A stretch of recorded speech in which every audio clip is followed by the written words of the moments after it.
सावन का महीना भगवान शिव को समर्पित है और सावन का मंगलवार माता पार्वती को। सावन के मंगलवार को मंगला गौरी की पूजा अर्चना की जाती है। मान्यताओं के अनुसार सुहागन महिलाएं अगर इस व्रत को रखती हैं तो उन्हें अखंड सौभाग्यवती होने का वरदान प्राप्त होता है और अविवाहित युवतियों को मनपसंद वर मिलता है। मंगला गौरी व्रत करने से दाम्पत्य जीवन में मधुरता आती है। सावन में मंगलवार को सुहागिन महिलाएं पूरे दिन व्रत रखकर शाम को मंगला गौरी की विधि विधान से पूजा अर्चना करती हैं और व्रत कथा पढ़ती हैं। आइए हम जानते हैं मंगला गौरी व्रत कथा के बारे में। प्राचीन समय की बात है।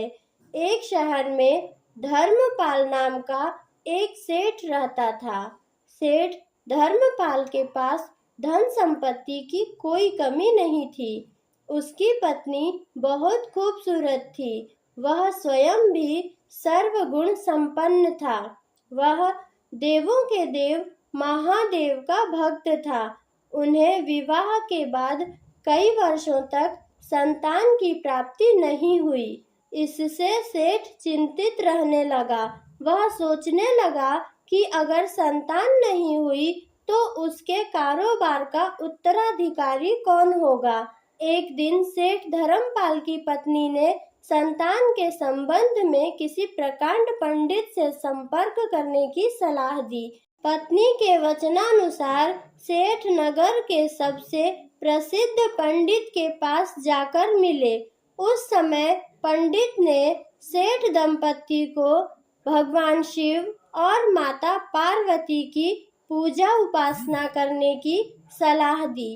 कालांतर में सेठ धर्मपाल की पत्नी ने विधि विधान से महादेव और माता पार्वती की पूजा उपासना की। सेठ धर्मपाल की पत्नी की कठिन भक्ति से प्रसन्न होकर एक दिन माता पार्वती प्रकट होकर बोली, हे देवी, तुम्हारी भक्ति से मैं अति प्रसन्न हूँ। जो वर मांगना चाहती हो मांगो, तुम्हारी हर मनोकामना अवश्य पूरी होगी। उस समय सेठ धर्मपाल की पत्नी ने संतान प्राप्ति की कामना की। ईश्वर की कृपा से उनको एक पुत्र की प्राप्ति हुई, लेकिन वह अल्पायु था।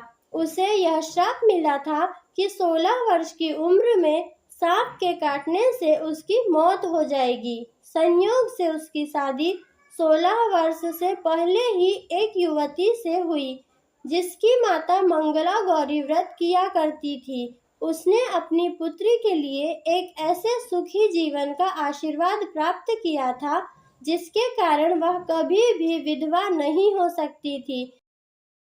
इस वजह से धर्मपाल के पुत्र ने 100 साल की लंबी आयु प्राप्त की।